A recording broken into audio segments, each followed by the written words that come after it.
2025년 6월 5일 많은 게이머들이 기다려온 닌텐도 스위치2가 드디어 발매되었습니다. 물론 앞으로 어떤 게임이 나올지도 흥미롭지만 저는 그보다는 비즈니스에 더 관심이 가더군요. 그게 이 채널의 정체성이기도 하고요. 이번엔 스위치2에서 발견되는 다양한 비즈니스 전략들과 그 역사적 배경을 간단히 짚어보겠습니다. 닌텐도는 세계 최대의 게임 메이커이기도 하지만 동시에 뛰어난 상술로도 유명합니다. 단순한 마케팅을 넘어 놀이, 시장에서 장사하는 법을 누구보다 잘 알고 있는 회사죠. 그래서 그런지 스위치2에서 화제가 된 여러 전략들을 자세히 살펴보면 대부분이 닌텐도가 처음 시도한 것이 아니라는 흥미로운 사실을 발견할 수 있습니다. 즉 남들의 상술을 연구한 뒤 문제점만 보완해서 자기들이 쓰는 거죠.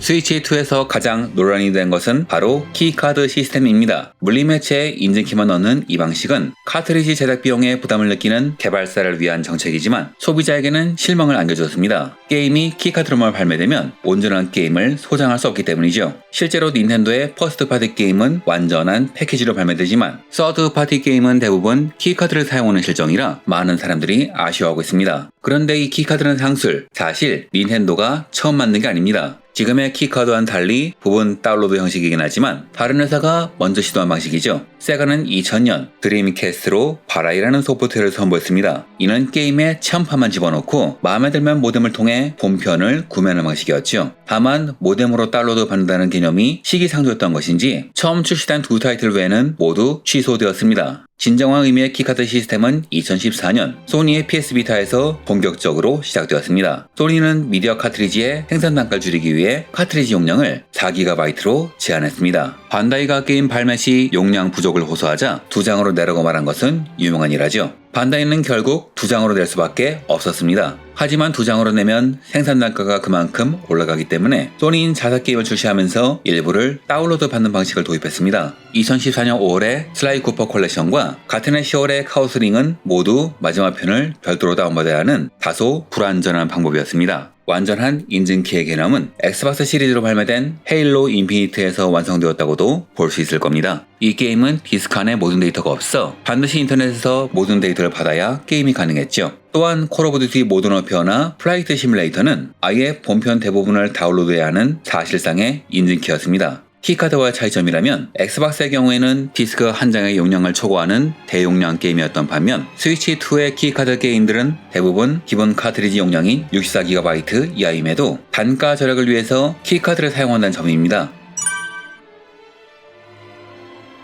스위치2는 현재 가격이 제법 비싼 마이크로 SD 익스프레스라는 고성능 미디어를 사용합니다. 이로 인해 소비자들의 가격 부담이 커져 일부에서 원성을 듣고 있죠. 하지만 이 역시 닌텐도가 처음이 아닙니다. 원전은 소니죠. 소니는 플레이스테이션 3에서 2.5인치 하드를 사용한 것이 오히려 이상할 정도로 자사의 독자적인 스토리지에 집착해왔습니다. 특히 개인적으로 가장 문제가 많았다고 생각하는 것은 플레이스테이션 비타의 메모리 카드가 아닐까 합니다. 소니는 PSP 고 때도 독자 규격 메모리를 사용했지만 그땐 기기 자체가 별로 팔리지 않아 큰 이슈가 되지 않았죠. 하지만 비타는 달랐습니다. 비타의 게임 중에는 게임팩에 세이브를 할 수 없는 게임이 제법 있었는데 문제는 초기형 비타에는 내장 공간이 전혀 없었다는 겁니다. 따라서 세이브를 하려면 반드시 고가의 전용 메모리를 구매해야 했죠. 이 메모리는 일반적인 SD 메모리보다 3배에서 4배가량 비쌌을 뿐만 아니라 소니의 메모리 스틱보다도 비싼 물건이었습니다. 훗날 외국의 해커가 분석한 바에 의하면 이는 일반 SD 메모리에서 단자 순서만 바꾼 것에 불과해 많은 비판을 받았습니다. 즉 스위치2의 경우에는 정말로 성능 향상이 있기라도 했지만 비타의 경우에는 그저 돈을 더 벌기 위한 상술에 불과했다는 차이가 있는 거죠.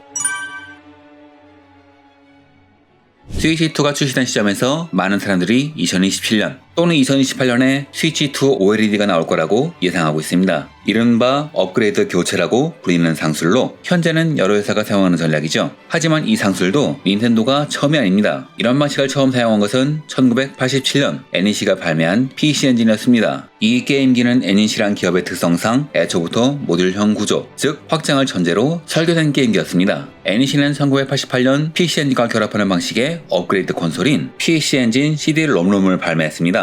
이후 CD-롬의 시스템 카드를 따로 발매하면서 사실상 거의 매년 업그레이드 콘솔을 출시했고 1991년엔 시스템 카드 3.0을 사용하는 슈퍼 CD-롬을 발매했습니다. 그 외에도 1989년엔 PC 엔진 슈퍼 그래픽스라는 PC 엔진의 상위 기종을 발매하는 등 할 수 있는 모든 업그레이드 기종을 다 내놓았죠. 닌텐도의 첫 업그레이드 콘솔은 세계적으로 명성이 높은 게임보이였습니다. 1989년에 첫 모델이 나왔고 1996년에 포켓이라는 액정 교체형 모델이 출시되었습니다. 1998년엔 라이트라는 백라이트 장착용 모델을 내놓는가 했더니 같은 해 게임보이 컬러란 업그레이드 버전을 출시해서 라이트를 구매한 많은 사람들을 울게 만들었죠. 이렇게 보면 스위치와 OLED, PS4와 PS4 프로는 오히려 양반에 가까운 상술이라고도 볼 수 있겠네요. 이런 업그레이드 전략은 소비자에게 선택권을 주는 듯 하지만 실상은 성능 향상과 미묘한 차별화를 통해 기기 교체를 유도하는 마케팅 전략입니다. 특히 플랫폼을 계속 묶어두면서 성능으로만 차별화하는 형식은 세대 교체 없이 수익을 늘리기 좋은 전략이기도 하죠.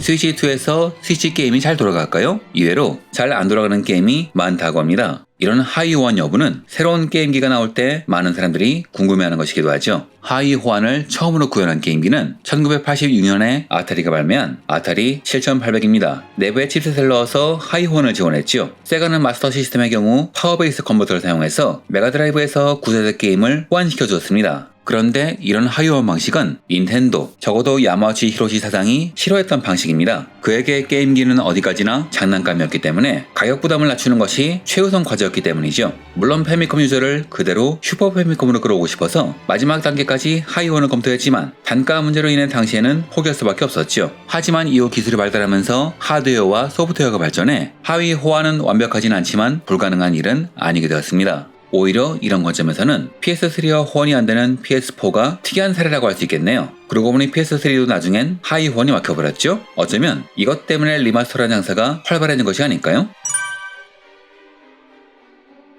스위치 유저들에게 가장 악몽 같았던 것이 무엇인지 물어본다면 10중 8구 아날로그 스틱이라고 답할 겁니다. 아이러니하게도 아날로그 스틱을 발명해서 게임기의 3D 조작을 평정한 닌텐도가 만든 게임기임에도 오래 사용하면 플라스틱 조각이 갈려나가서 제대로 된 조작이 불가능한 상황이 되지요. 그래서 스위치2 때는 어떨지 관심이 집중되었는데 이번엔 ZL 버튼에 이슈가 있다고 합니다. 사실 초창기 게임기의 컨트롤러는 매우 튼튼했습니다. 패미컴의 경우에는 아예 본체와 일체형이었고 이후에도 게임기 자체가 아이들 장난감치고는 고가품이라 컨트롤러를 튼튼하게 만들었던 게 아닌가 합니다. 그래서 이때 컨트롤러는 소모품이 아닌 본체의 구성품이었죠. 컨트롤러 내구성 이슈가 본격적으로 떠오르기 시작한 것은 1996년에 발매된 닌텐도 64부터라고 생각합니다. 당시 닌텐도는 아날로그 스틱을 도입하면서 3D 조작 체계를 최초로 정립했죠. 하지만 이 아날로그 스틱은 과도기적 제품이라 그런지 문제가 많았습니다. 스틱이 플라스틱 톱니 구조라 오래 사용하면 중심이 틀어졌죠. 이를 부추긴 것은 마리오 파티였는데 일부 미니게임에서 스틱을 빠르게 회전시키는 것이 있어서 컨트롤러가 망가지는 일이 많았습니다. 이때부터 컨트롤러의 내구성이 본격적으로 대두되었고 이후 여러가지 정밀 부품이 들어가기 시작하면서 또한 게이머들이 성인이 되어 힘이 점점 세지기 시작하면서 컨트롤러가 파손되는 일이 잦아졌습니다. 이로 인해 가장 논란이 된 것은 소니의 플레이스테이션 2였습니다. 컨트롤러 고장이 빈번히 일어나자 소니는 2002년 일본 공식 FAQ에 컨트롤러 사용 정도에 따라 마모될 수 있으며 이는 소모품으로 간주한다 라는 문구를 추가했습니다. 이후 다른 회사들도 이를 따라 컨트롤러를 소모품으로 간주했죠.